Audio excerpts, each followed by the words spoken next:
너희는 내 법도를 따르며 내 규례를 지켜 되돌아라. 나는 너희의 하나님 여호와니라. 함께 있습니다. 너희는 내 규례와 법도를 지키라. 사람이 이를 행하면 그로 말미암아 살리라. 나는 여호와이니라. 아멘. 네, 이 시간에는 하나님밖에 모르는 백성이라는 말씀의 제목으로 레위기 18장 1절부터 5절까지의 말씀을 함께 나누도록 하겠습니다. 저희 가정이 이제 제주도에 온 지가 한 3년 차가 되어가고요. 특별히 이 제주 로아교회를 개척한 지가 오늘로 428일째가 되었습니다. 그리고 제가 두 번째 신장 이식을 받은 지가 오늘이 바로 894일째가 되었습니다.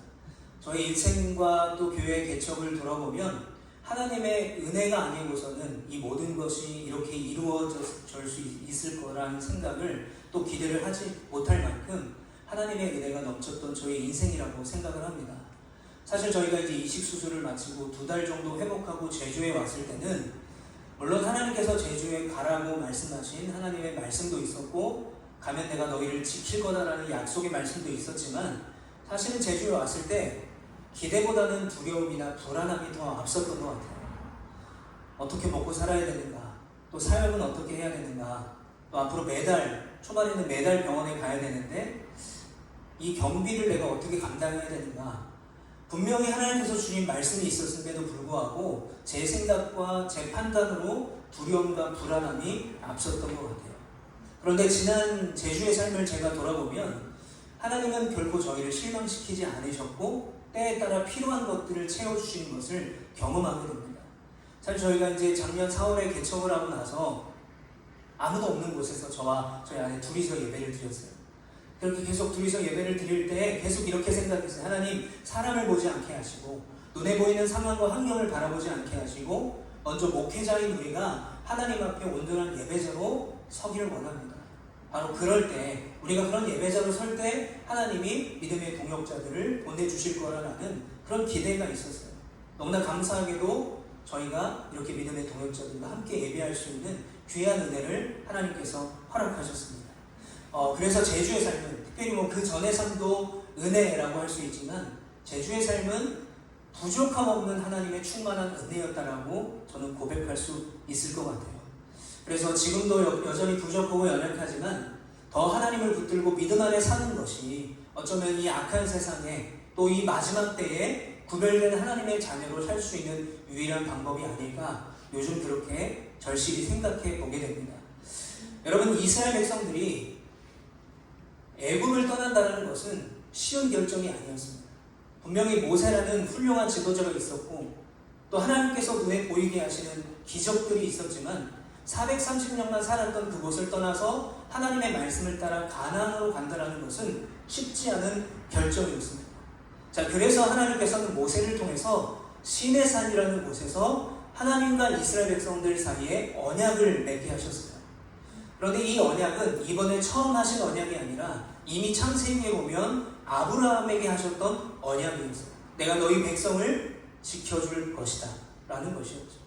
그리고 또한 이 언약은 어떤 의미냐면 하나님은 이스라엘 백성들의 하나님이 되시고 이스라엘은 하나님의 백성이 된다는 사실을 다시 한번 그들에게 가르쳐주고 있는 언약이었어요. 그런데 여러분, 고대의 언약은 다른 말로 하면 계약이라고 할 수 있습니다.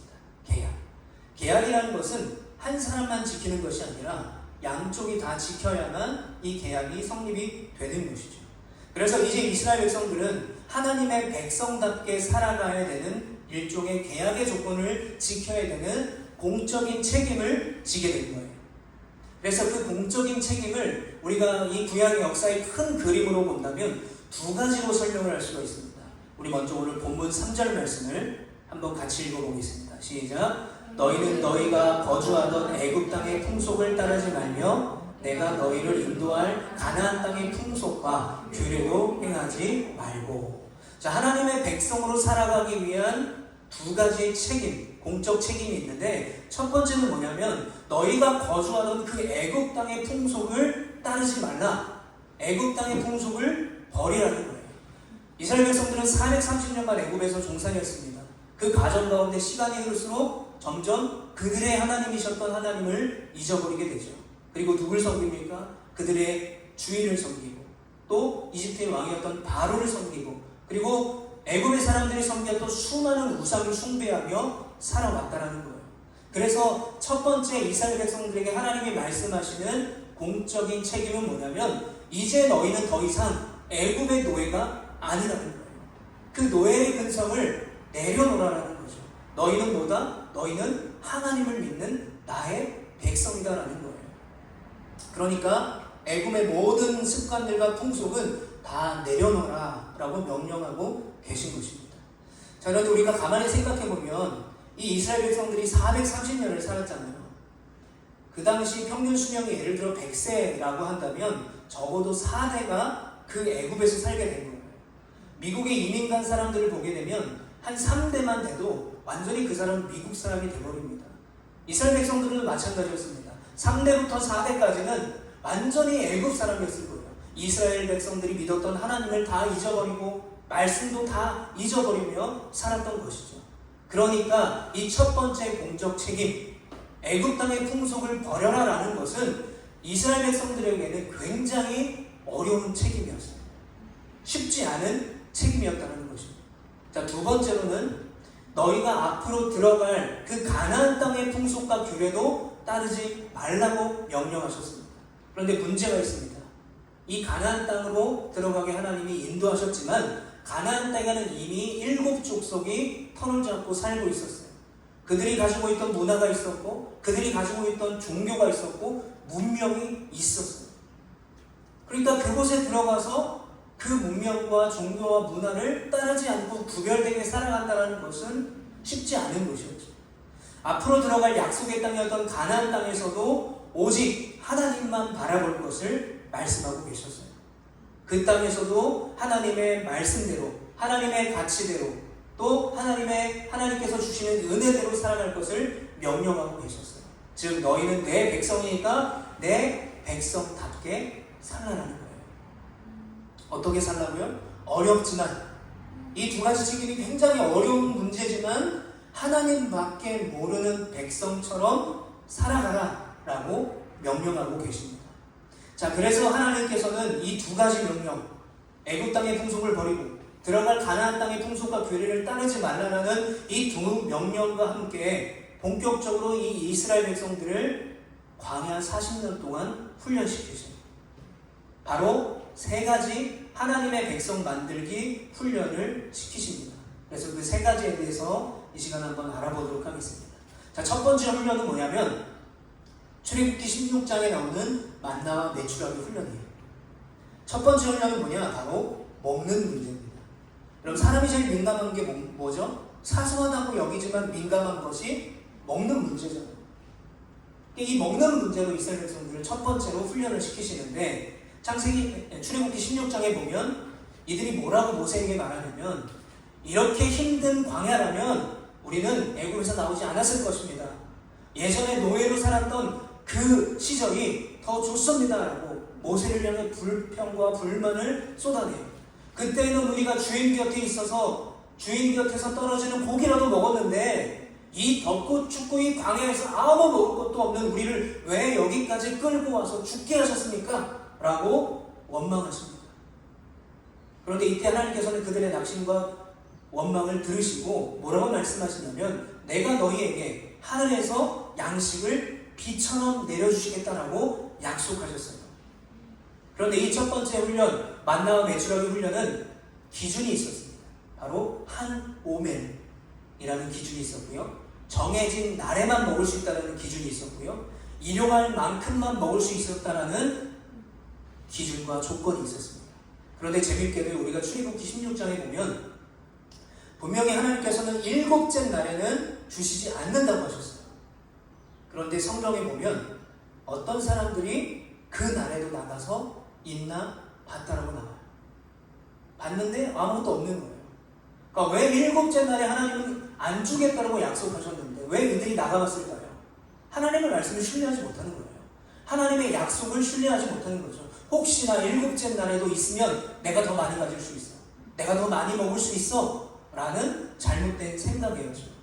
그래서 16절 말씀이 이렇게 말하고 있습니다. 여호와께서 이같이 명령하시기를 너희 각 사람은 먹을 만큼만 이것을 거둘지니 곧 너희 사람 수요대로 한 사람에 한 오멜씩 거두되 각 사람이 그의 장막에 있는 자들을 위하여 거둘지니라 하셨느니라. 아멘.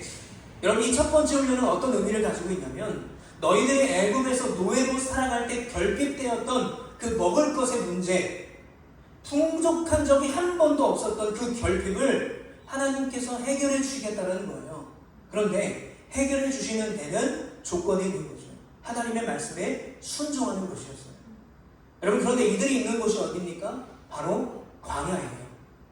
광야를 뜻하는 히브리어 단어를 보게 되면 생명이 없는, 소망이 없는, 죽음이 있는 땅이라고 표현합니다. 즉 광야는요, 생명을 찾기도 힘들고 소망을 발견하기도 힘들고 생명이 없는 죽은 땅이라고 표현하고 있는 것이죠. 바로 그곳에서 이스라엘 백성들이 이 훈련을 받게 된 것이죠. 광야가 그런 곳입니다. 근데 반대로 말하면 광야에서 이스라엘 백성들이 하나님이 먹이시지 않으면 그들은 굶어 죽게 되는 곳이라는 거예요. 그런데 그곳에서 아무런 생명도 없고 소망도 없고 죽은 땅으로 여겼던 그 광야에서 하나님께서는 이스라엘 백성들에게 부족함 없이 먹이시겠다라고 약속을 하셨어요.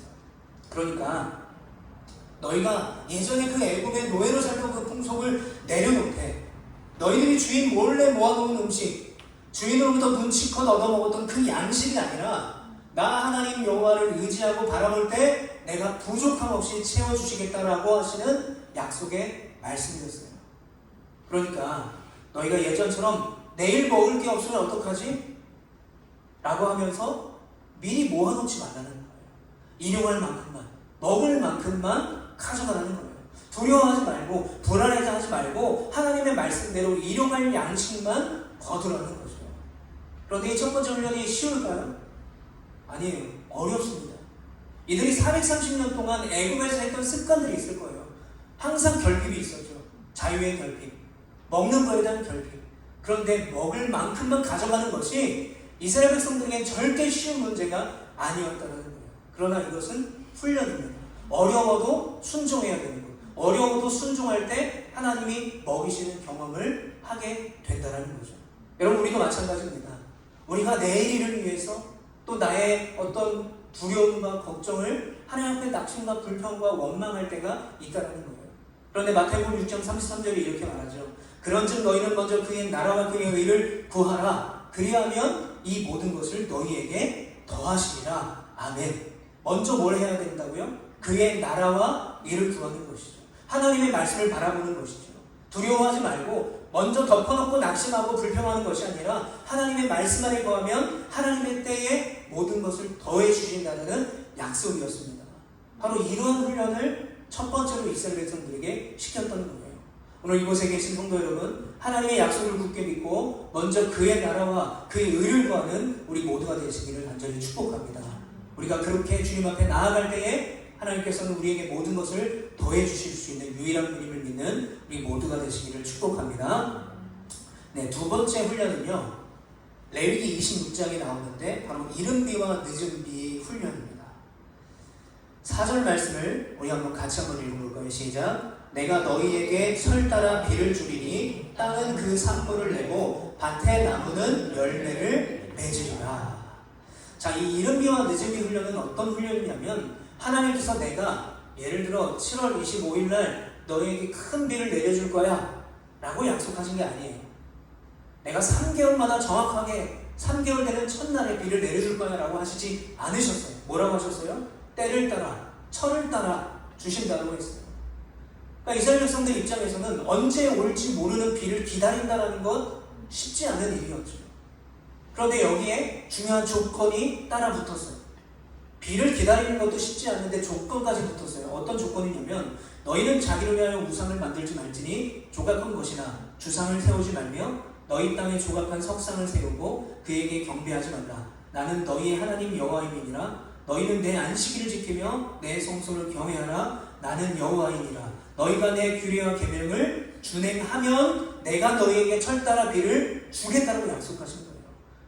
아니, 비를 기다리는 것도 힘든데 이런 조건까지 걸려있는 거죠. 어떤 조건입니까? 우상을 숭배하지 않고 하나님의 백성임을 기억하고 하나님의 말씀을 준행하면 이른 비와 늦은 비로 부족함 없이 채워주시겠다라는 거예요. 자, 그런데 문제가 있습니다. 이들이 가나안에 들어갔어요. 그러면 그곳에 정착해서 살아야 되는데, 여러분, 이스라엘 백성들은 40년간 유목민이었습니다. 농사를 지어본 적이 한 번도 없는 사람들이었어요. 그러니까 이제 정착하고 농사를 지어야 되는데 농사를 지을 방법이 없는 것입니다. 지금처럼 유튜브가 있으면 찾아볼 텐데 그런 것도 없는 거죠. 그래서 이 농경 문화를 배우게 되는데 가나안 백성들에게 배우게 돼요. 이게 왜 문제냐면 하나님께서 분명히 가나안의 7 족속을 다 멸절시키라고 말씀하셨어요. 그런데 남겨놓은 거죠.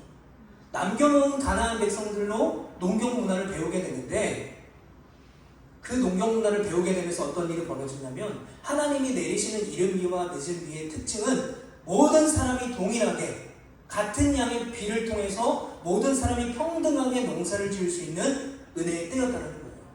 그런데 이스라엘 백성들이 그걸 기다리지 못해요. 어떤 농경 문화를 배우게 되느냐, 가나안에게. 첫 번째로는요, 가나안이 섬기던 바알과 아세라를 숭배해요. 이스라엘 백성들이 야, 농사를 잘 지으면 어떻게 해야 되라고 물어봤겠죠. 그러니까 가나안 백성들이 이렇게 얘기했던 거예요. 야, 바알과 아세라를 섬겨봐. 바알과 아세라가 비를 내려주고 우리에게 자식을 많이 낳게 해서 일구들을 많이 만들어줘. 바알과 아세라를 섬기게 되는 것이죠. 그리고 웅덩이를 만들어서 물을 가둬놓기 시작한 거예요. 그래서 필요할 때마다 그 물을 쓰는 거죠. 그러니까 하나님이 이른 비와 늦은 비를 내려주시는 그때를 더 이상 기다릴 필요가 없어졌던 거예요. 근데 이게 뭐가 문제예요? 아까 철 따라 비를 내려주시겠다라는 말씀에 조건을 붙인 것이 우상을 숭배하지 말라고 하셨잖아요. 이스라엘 백성들은 하나님을 버리고 농경 문화를 배우면서 가나안이 가르쳐준 우상을 섬기게 됩니다. 즉 하나님의 백성이 하나님의 법과 방법대로 살아야 되는데 가나안의 문화를 따라 살게 되는 거예요. 그러다 보니까 웅덩이를 만들 수 있는 사람들, 웅덩이를 만들 수 있는 땅이나 돈이 있는 사람들은 더 농사를 잘 짓게 됩니다. 더 많은 수확물을 얻게 되죠. 그러다 보니까 그 사람들은 부자가 되는 거예요. 그러다 보니까 가난한 사람들은 더 가난해지는 거죠. 그래서 가나안에 정착하고 나서 이 이스라엘 백성들 사이에 빈부의 격차가 생겨나기 시작해요.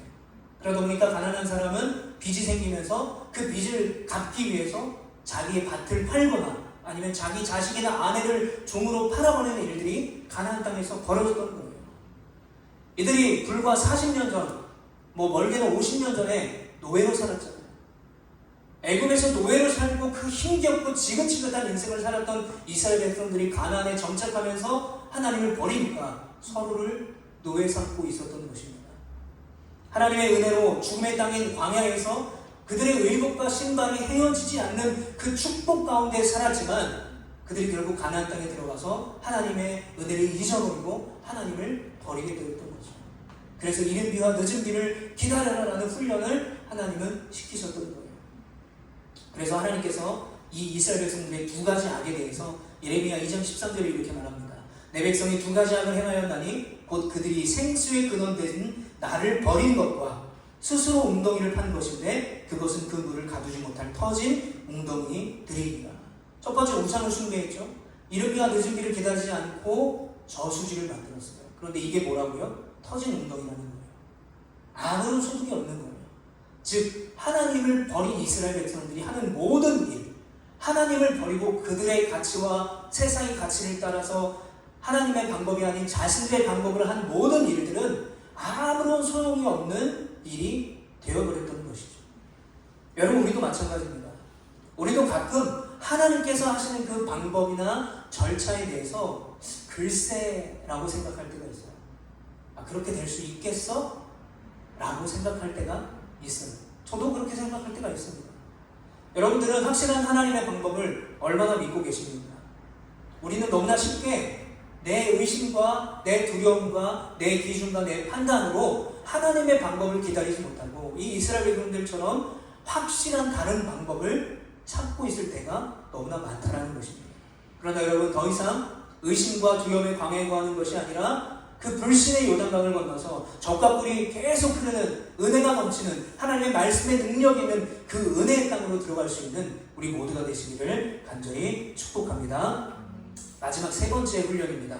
마지막 세 번째 훈련을 내일 25장에 나오는 안식에 관한 훈련이었습니다. 여러분, 애굽에서 430년간 노예로 살았던 이들에게는 쉴 수 있는 권리나 선택이 없었어요. 생존에 대한 불안과 두려움이 기본적으로 그들에게 있었던 것이죠.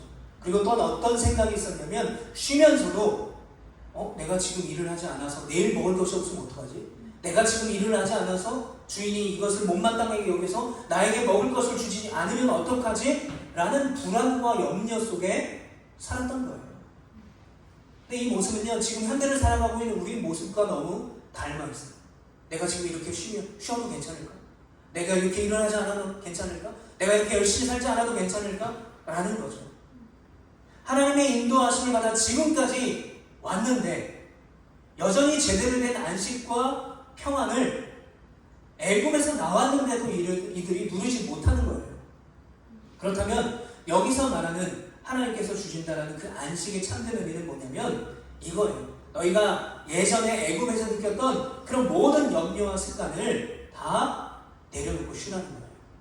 염려하지 말라는 거예요. 내가 너희를 먹이겠다는 거죠. 너희들이 6년 동안 밭에 파종을 하면 6년 동안 그 소출을 거둔다면 7년째는 그 땅을 쉬게 하는 거예요. 농사를 짓지 않는 것이죠. 그러면 어떻게 먹고 살아요? 하나님이 말씀하신 건 이거예요. 너희들이 일을 하지 않아도 그 땅을 쉬게 해도 늘 그러셨던 것처럼 하나님께서 너희를 먹이시겠다는 걸 약속하시는 거예요. 만나고 매출하기와 같죠. 6일째 되는 날까지는 거둘 수 있지만 7일째 되는 날은 거들어 나가지 않아도 돼요. 거들어 나가는 수고를 하지 않아도 먹이신다는 거죠. 내 백성은 내가 책임진다라는 것입니다. 그러나 조건이 있죠. 하나님의 말씀에 순종할 때, 준행할 때, 그리고 하나님 백성답게 살아갈 때 이 진정한 평안을 주신다는 것입니다. 자, 그런데 여기서 하나님께서 이스라엘 백성들에게 주시겠다라는 그 안식은요, 야, 너희들이 430년간 고생했으니까 이제 좀 쉬어, 이런 의미가 아니에요. 여기서 말하는 안식과 쉼은요, 하나님만이 주실 수 있는 샬롬, 쉼이에요. 평안입니다. 그러니까 무슨 말입니까? 하나님만이 주실 수 있는 평안과 쉼이기 때문에 이스라엘 백성들이 하나님을 바라볼 때, 하나님 안에 거할 때, 그 말씀 가운데 순종할 때에 그때에 주어지는 평안이라는 거예요. 내가 열심히 일해서 먹을 것을 많이 모아놔서 평안이 주어지는 것이 아니라는 것이죠. 하나님을 바라볼 때, 먹을 것이 없어도, 때로는 가진 것이 없어도 내가 주님을 바라볼 때, 내가 주님을 예배할 때 그때의 진정한 평안과 안식이 우리에게 임한다는 사실을 여러분 기억하시길 바랍니다. 여러분, 오늘 주일이죠. 주님의 날에 우리는 무엇보다 하나님만이 주시는 참된 안식을 누려야 돼요. 그런 자격이 충분한 사람이 바로 우리라는 것입니다. 여러분, 지금까지 나눴던 이 이스라엘 백성들을 향한 훈련의 공통점은 뭐냐면 어렵다라는 거예요. 쉽지 않다라는 거죠. 여러분, 우리가 이 시대를 살아갈 때 평안과 안식을 얻는 건 쉽지 않습니다. 불안과 두려움이 넘치는 세상을 살아갈 때 진정한 평안을 얻는 것은 쉽지가 않아요. 그러나 이스라엘 백성들에게 명령하시는 것은 어렵지만 쉽지 않지만 너희는 내 백성답게 살아갈 때 내가 너희에게 모든 것을 책임져 주겠다라는 거예요. 우리에게도 마찬가지입니다. 쉽지 않지만 참된 평안과 안식을 누릴 자격이 있고 그 주님을 바라볼 때 우리가 참된 평안과 안식을 누리게 되면 여러분 믿으시길 축복합니다. 이 시간 우리 좌우에 있는 분들에게 한번 이렇게 고백했으면 좋겠어요. 참된 평안이 넘치기를 축복합니다. 평안이 넘치기를 축복합니다.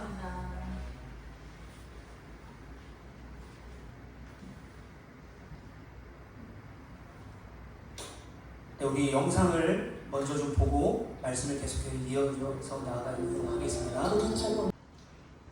네, 오직 예수님밖에 모르는 사람으로 기억되고 싶었던, 또 천국을 소망하며 마지막 호흡까지 하나님을 전했던 우리 천정은 집사님께서 지난 13일에 향년 53세의 나이로 하나님의 품에 안기셨습니다. 이제 말씀을 정리하겠습니다. 여러분, 오늘 이 하나님께서 이스라엘 백성들에게 원하셨던 두 가지 책임, 그리고 세 가지 훈련의 공통점은 힘들다는 거예요.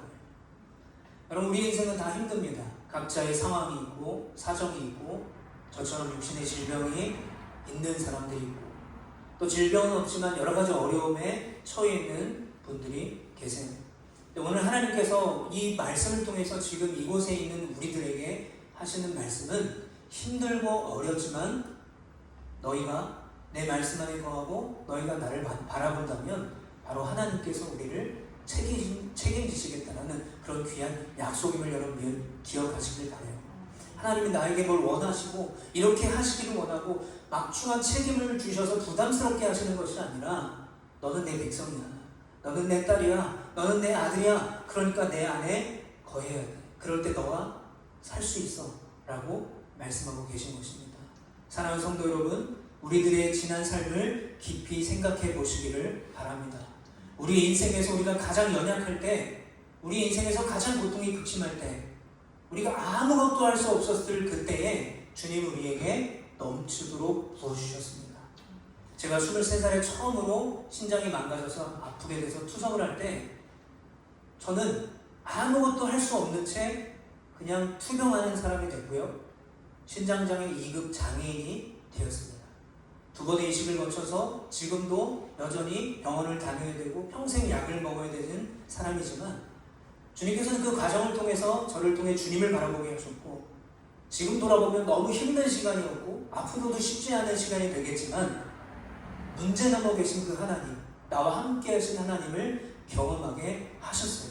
여러분, 오늘도 늘 함께 하시는 그 하나님, 그리고 하나님의 말씀 안에 거할 때 우리의 모든 것들을 책임주시는 그 하나님을 바라볼 수 있는 여러분 되시길 바랍니다.